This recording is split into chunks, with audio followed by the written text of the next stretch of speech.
The setup was there. The anticipation in the room was palpable. As soon as the cameras began rolling, there was an electric tension in the room, a tension that even the viewers watching at home could sense. The viewers of The View were aware that they were in for a hot debate, and they were right. This was not a typical guest spot. Facing off against Whoopi Goldberg was Karoline Leavitt, a young conservative star with an unapologetic attitude and a fearless comeback. On the other end, Whoopi, a legend herself, was not to be outdone with biting sarcasm, strong opinions, and an impenetrable confidence. As the discussion began, Whoopi leaned forward, eyes fixed on Karoline. "Let me just say this right now," she started, her tone firm and measured. "This entire move against wokeness," she highlighted the term with air quotes, "dismisses the reality that without it, women wouldn't have the rights they have today. Civil rights wouldn't have moved forward. The freedoms that people take for granted wouldn't exist." The audience erupted into applause. Some even cheered.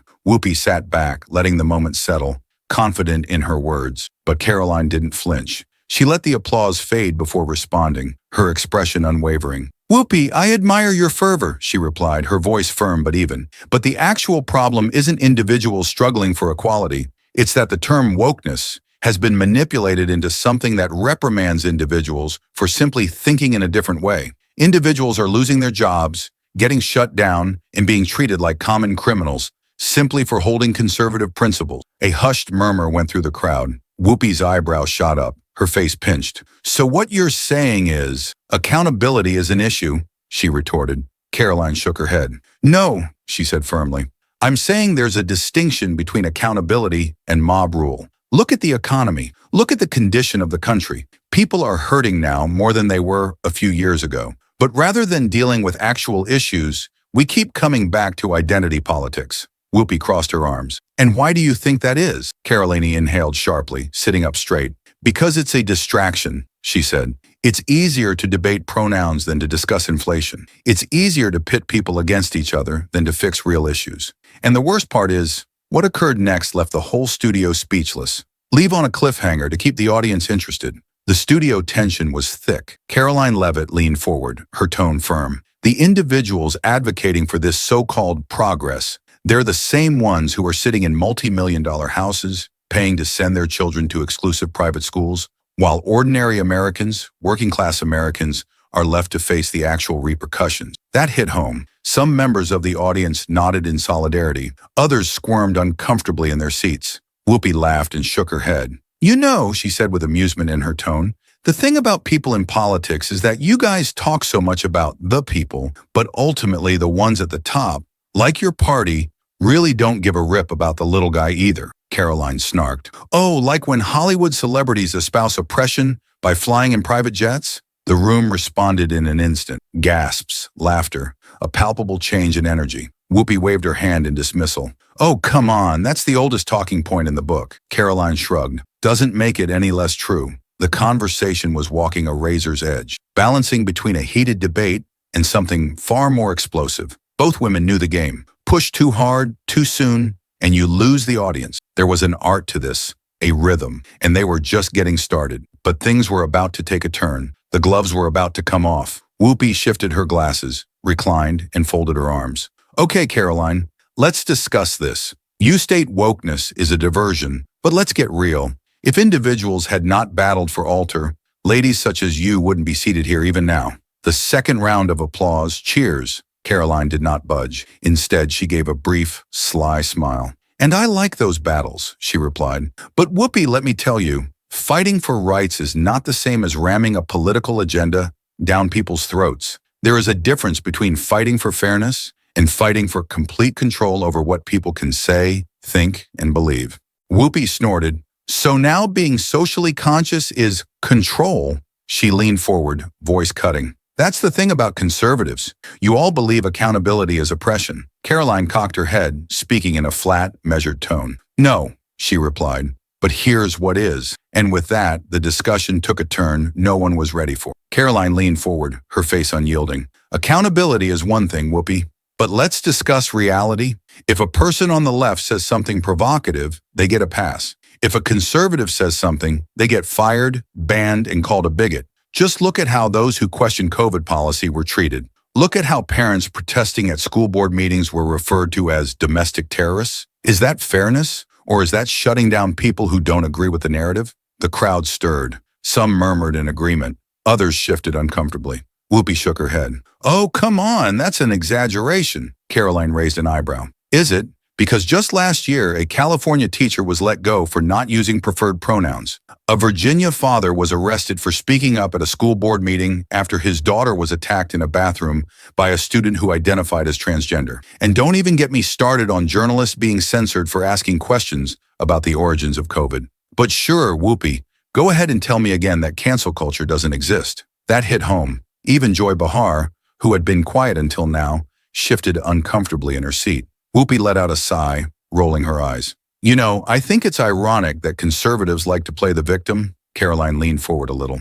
And I think it's ironic that liberals say they're tolerant until someone disagrees with them. The audience responded, some laughing, some booing. Whoopi's eyes furrowed. You pretend the right is innocent in all of this. Your party desires to outlaw books, dominate women's bodies, and dictate to people how they should live. But you wish to wail about being silenced? Karoline didn't blink. And the left wants to indoctrinate children, erase biological reality, and enforce compliance through social pressure and censorship.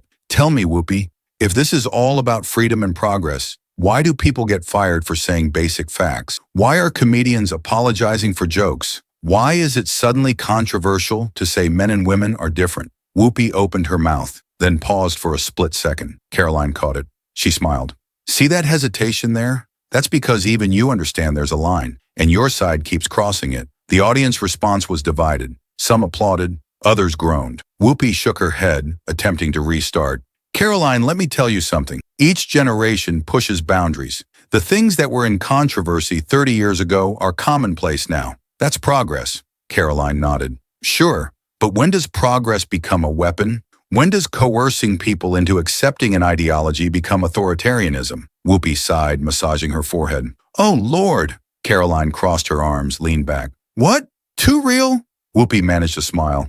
The air in the room was charged, and this debate was hardly finished. Karoline shrugged. Predictable or just uncomfortable? Whoopi glared at her for an instant before speaking to the crowd. See what they do. They're on these programs, sound smooth as honey, are completely reasonable sounding, but secretly want to roll the clock back. And I am telling you this. These days, we ain't rolling that clock back. The audience had exploded with approval. Whoopi let them blow their stack for a little bit. Karoline merely smiled and waited. And when finally there was relative calm, she opened her mouth to speak. Nobody's trying to go back, Whoopi. But perhaps some of us don't believe progress equals wiping out common sense. The tension was palpable. Even the other hosts didn't know what to say next. But this was just the start. Things were about to get personal. Whoopi chuckled, tipping her head. You know, I've been doing this a while, Karoline. I've watched people come and go with the same garbage about how common sense is under siege. And you know what? I don't get something. Why do conservatives always seem to feel so repressed when the world around them changes? Karoline placed her palms on the table. Because, Whoopi, it's not about change. It's about how that change is being forced. People are being told they have to accept things that contradict reality, or else. You can lose your job, your reputation, your freedom of speech, all because you won't play along with an ideology. Whoopi cocked an eyebrow.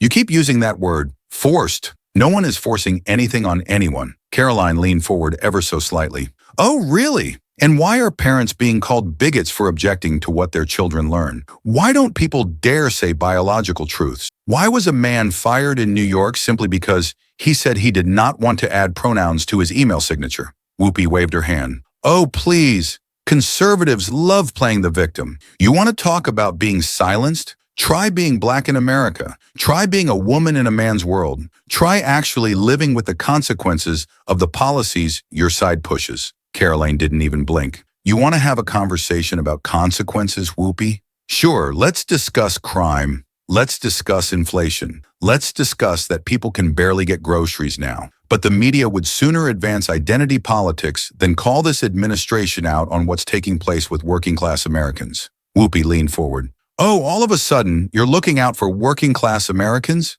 Karoline gestured affirmatively. Yes, do you? Whoopi sighed through her nose, regarding Karoline as if she were trying to decide how best to answer without providing her adversary with more fuel for the fire. See, this is what conservatives do. But Karoline wasn't finished, and neither was the debate. Karoline smirked. You want to discuss crime? Okay. Let's talk about the January 6th rioters. Let's talk about the individuals who invaded the Capitol and put democracy at risk. Whoopi came in close, her face severe. Precisely, and you're standing up for that? Karoline cocked her head. But what do you say to the individuals who torched cities in the summer of 2020? What do you say to the companies that were burned out, lives destroyed? Amusing how one group is termed insurrectionists, while the other is termed peaceful protesters. The tension in the room was palpable. Even the other host sat in stunned silence, observing the exchange. Whoopi ground her jaw. You honestly can't see the difference? Karoline locked eyes with her, without blinking. I see the double standard. For once, Whoopi didn't reply instantly. She pursed her lips, tapping her fingers gently on the table. Karoline seized the opening. Let's be honest, Whoopi. If a conservative celebrity said half the things you've said about Republicans, they'd be blacklisted overnight. If someone on the right questioned the COVID narrative, the way the left now admits they were wrong about, they'd be permanently banned from social media. But it's okay when your side does it, right? Whoopi forced a smile. You really think conservatives have it so hard, don't you? Karoline shrugged. I believe there's a reason why people are hesitant to open their mouths. And that reason is not progress. It's control. Whoopi sat forward, dropping her voice just a shade. You know what I believe? I believe that people like you shove this entire victim mentality because you know in your hearts the world is shifting and you can't do anything about it. Karoline didn't blink. And I think people like you drive wokeness because at the end of the day, you know it's founded on hypocrisy. Silence filled the room. The crowd wasn't just responding anymore. They were holding their breath, but the actual bombshell hadn't even been dropped yet. That was next. Whoopi breathed hard, readjusting in her seat. You know, Karoline, for all that you lecture on hypocrisy, you certainly don't appear to have a problem with the hypocrisy on your side. Karoline rocked back, giving Whoopi room to proceed. She was familiar with this tactic. Occasionally, the best action was to allow the other party to dig their own grave. Whoopi stiffened, steadying herself. You want to discuss free speech? About conservatives being muzzled? Sure. Let's discuss how your side censors actual history. Let's discuss book banning, replacing school curriculums to suppress the ugly aspects of America's history. Let's discuss how Republican states are making it more difficult for individuals to vote while they pretend to be concerned with democracy. The crowd applauded. Whoopi let the cheers die down, then went on. So spare me the speech on control. The tension was palpable, and Karoline was just warming up. Whoopi leaned forward, her voice acid-tipped. Your party has been attempting to control what people know, how they live their lives, and even what they do with their own bodies. Decades now. Karoline nodded, as if she'd been waiting for just that reaction. All right, let's dissect that. She raised a finger. You claim conservatives are censoring books. What books? The ones with graphic content being foisted on middle school students? Because last I knew, parents actually have the right to determine what's best for their children. That's not censorship. That's called parenting. Whoopi rolled her eyes. Yeah, parenting, that's the reason, Karoline shrugged. You say we're rewriting history, but what's actually happening is that schools are teaching kids that America is an irredeemably racist country, that they should be ashamed of where they come from. Is that education or indoctrination? The energy in the room shifted. The audience, once vocal, hesitated. Some clapped. Others glanced around. Whoopi narrowed her eyes. You know damn well that's not what's happening. Karoline smiled faintly. Then why are children being instructed that meritocracy is racist? Why are higher math classes being taken away in the name of fairness? Why are we dumbing down academic standards rather than lifting up students? Whoopi's lips formed a thin line. She wasn't accustomed to having guests throw back at her like this. Karoline took advantage of the hesitation and pushed on. You claim conservatives are making it more difficult to vote. But come on, presenting an ID to cast a ballot is just common sense. You require an ID to purchase alcohol, to fly on a plane, to receive government assistance, but now requesting an ID in order to vote is oppression? Whoopi's tone turned acidic. You damn well know that voter ID laws disproportionately hurt black and poor communities. Karoline arched an eyebrow. So let me get this straight. You believe black Americans can learn to get a driver's license, purchase a home, get a bank account, but for some reason, they can't get an ID to vote? Do you have any idea how insulting that sounds? The response was instant. Some in the crowd applauded. Others jeered. The air was thick with tension. Whoopi dryly chuckled, shaking her head. You are something else. Karoline didn't blink. I'm just stating the facts, Whoopi. You don't have to approve of them. Whoopi leaned in, lowering her voice. Remember, what you're doing is pushing the same tired talking points that keep this country divided. And that's exactly what your side wants. Keep people scared. Keep people angry. Keep them blaming each other while the folks at the top get richer. Karoline met her gaze head on. Oh, so now you're opposed to division? Because last I looked, your crew makes money off outrage just as much as everyone else. The difference is, you feign that it's in the name of progress. Whoopi's jaw clenched, and then Karoline dropped the knockout blow. Tell me, Whoopi, how many of your Hollywood pals? Boom! That moment that rewrote history was on its way. Karoline leaned in, voice unwavering. Tell me, Whoopi, how many of your Hollywood friends who talk about wealth inequality have given up their mansions? How many of them live paycheck to paycheck like the people they claim to fight for? Silence. Whoopi opened her mouth, then closed it. For the first time, she had no quick comeback. The audience noticed. The other hosts noticed. The balance had shifted, but Karoline wasn't done. The next punch was going to strike even harder. Whoopi snorted, her head shaking, her words slower now, calculated. You know what? You show up on this program talking real slick, like you've got it all figured out. But let's get real, Karoline. You don't have any idea what it's like to be a black woman in America. You don't have any idea what it's like to struggle to find a voice in a nation that never wanted to listen to you. Karoline didn't bat an eyelash. And you don't have a sense of what it's like to be a conservative in America today, to have your career, your reputation, and your voice jeopardized for telling the truth. Whoopi made a harsh laugh.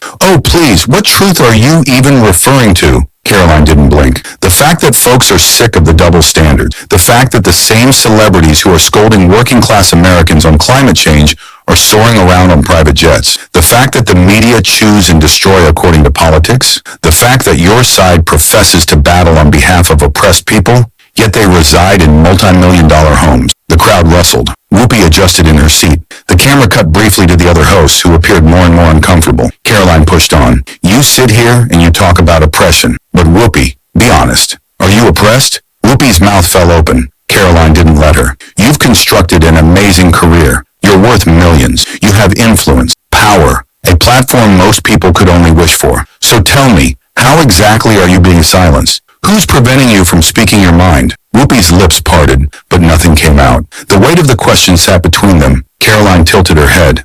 See, that's the thing. The individuals screaming the loudest about oppression are the ones who hold the most power. And yet, the working single mom with 2 jobs, the small business owner fighting to keep their doors open, the father concerned about his children being indoctrinated with radical gender ideology in school, those are the individuals who truly feel powerless. But they don't have a seat at this table, do they? A murmur ran through the audience. Some clapped, others sat stiff, staring at the unfolding moment. Whoopi exhaled through her nose, shaking her head. You really think you're standing up for the little guy, don't you? Karoline leaned back slightly, keeping her tone steady. I think someone has to... Boom. This conversation wasn't over, but Whoopi knew. She had just been outplayed. Whoopi folded her arms, leaning back. And let me guess, you think Trump is that person? Karoline didn't bat an eye. I believe the media attempted to ruin him because he wasn't afraid to speak out against the system. Just as you're attempting to do to me at this moment. The studio air was heavy. Whoopi blinked several times, holding her coffee cup a bit tighter. Karoline smiled. You okay, Whoopi? You're being awfully quiet all of a sudden. Whoopi let out a breath, shaking her head. You can sit here and say what you want, but in the end, people are going to recognize this for what it is. More right-wing fear-mongering. Karoline smiled. And people are going to see that when you were finally called out. All you had left to resort to were insults. There was silence. Whoopi's jaw set, but she said nothing. The audience did not know if they should like, boo, or simply sit and figure out what had just transpired. But the aftermath of this conversation was going to extend far wider than the confines of the studio. The show ended, but the fight was only just starting. Aftermath. When the show went to commercial, the studio exploded in whispers. The other hosts looked at each other, wondering if they should jump in or leave it to Whoopi. The tension in the room was palpable. Something had changed. Karoline rose from her seat, smoothing out her blazer, unbothered. She knew what was next. The headline, the backlash, the efforts to make her out to be the villain, all expected. Whoopi, remaining seated, took a deep breath before addressing the producers off-screen. I need a break, she grumbled, massaging her temples. The stage was cleared swiftly by the production staff. But damage? Done. The viral firestorm. Fragments of the exchange blazed on social media in seconds. Reactions poured onto Twitter at lightspeed. Karoline Leavitt just humiliated Whoopi Goldberg on TV Live. That was brutal. Whoopi had no argument, merely deflection. The left cannot deal with facts. Leavitt is what's so awful about America. How did some person like her get brought on national television? The takes were instant, polarized, unrelenting. CNN reported the story that afternoon. The View implodes into pandemonium following fiery exchange between Whoopi Goldberg and Trump press secretary. MSNBC framed it differently. Karoline Leavitt's hazardous rhetoric, a new low for political debate. Fox News, meanwhile, had a field day. Karoline Leavitt uncovers Hollywood hypocrisy, heated exchange with Whoopi Goldberg. By evening, everyone was discussing it. The media machine went into overdrive, analyzing every moment of the showdown. Political pundits chimed in. Think pieces overflowed onto news websites. Even late-night talk shows couldn't resist chiming in. But what no one could dispute, the moment had stuck. And this was not just another debate, it was a cultural hot button. Karoline had left her mark. But the real question, had she just won the moment or ignited a war? The aftermath, no matter which side they were on, one thing was certain. Karoline had stood her ground. That evening, she sat by herself in her hotel room, scrolling through her phone. Texts, emails, calls. They wouldn't leave her alone. Some congratulating her, others threatening her, but all telling her one thing. She had made a difference. A message appeared from an unknown number. Respect. That took guts. Karoline smiled, setting her phone aside. On the opposite coast, Whoopi Goldberg was experiencing a very different night. She sat by herself in her dressing room, looking at her image in the mirror. The show had been in trouble before, but there was something about this one that lingered with her. She had been pushed, really pushed, and she hadn't been prepared for it. A gentle tap on the door. Whoopi, are you okay? She exhaled slowly. Yeah, just thinking. The producer hesitated. They need you to address it tomorrow. The network's already taken flack. Whoopi nodded, already in on the game. She would go back on air, double down, frame the conversation the way it had to be framed. Damage control. That was the way the game was played. But for once in a while, she wasn't sure that she'd even won. The firestorm social media erupted overnight. The left said Karoline was selling extremism. The right had accused Whoopi of having been a hypocrite. But all the ruckus aside, one thing was certain. This wasn't another talk TV brawl. This was a watershed moment in the grand culture war unfolding in America. And no matter how much people didn't want to like it, the discussion wasn't disappearing. By dawn, every political roundtable, every morning television program, every social media feed had something in common. The View fallout? Karoline Leavitt's name was on every tongue. She was booked on conservative talk radio, defended for fighting back, urged onto the national scene as a leading voice in the culture war. But the response was merciless. Liberal analysts accused her of gaslighting, of engineering the debate in order to drive a right-wing agenda. Celebrities weighed in, posting fuzzy, disapproving statements regarding hazardous rhetoric. Even the White House press staff was requested to comment. Whoopi responds the following day. Whoopi Goldberg returned to The View, clearly calm, but still seething. She stared directly into the camera. I just want to say this. The studio went silent. Yesterday's talk was a reminder that we are living in an age where people feel they can bend reality to their version of the truth, and I won't accept it. The audience clapped, but something was off. She wasn't quite as victorious as she normally was, because no amount of clapping could erase what had occurred the previous day. The harm was done. The aftermath continues. Karoline sat in a new studio on the other side of the country, viewing the clip on her phone. She smirked, flipping the device onto the table in front of her. She had witnessed this playbook before. Reframe the conversation, shift the narrative, make yourself the righteous victim. But the difference this time? People had witnessed what occurred. They had heard the exchange, and no spin could wash away the reality that she had held firm against one of the loudest voices in mainstream media. A producer stuck his head into the room. You're on in 5, Karoline nodded, fiddling with her microphone. She knew this was just the start, because the real battle wasn't in the debate itself. It was in what followed. The conversation beyond the studio. While in American homes, viewers watched the debate unfold on television. Some were cheering for Karoline. Some were seething with anger towards her. But a lot of regular blue-collar Americans, the kind who didn't spend their existence fixated on politics, they sat back, reflecting on how truth was now relative, reflecting on how disagreement was now hazardous, reflecting on how, along the way, honest discussion was substituted with tribal warfare, and whether they liked it or not. Most couldn't shake one stark realization. We can no longer question things without repercussion. This wasn't simply about The View. It wasn't simply about Whoopi Goldberg or Karoline Leavitt. It was about something far greater, A war over truth, a battle over who gets to speak and who must remain silent. And in that war, one thing was becoming more and more apparent. If you tangle with the wrong folks, you don't merely risk losing an argument, you risk losing everything. So what do you think? Was this just another TV fight or a glimpse into something much deeper?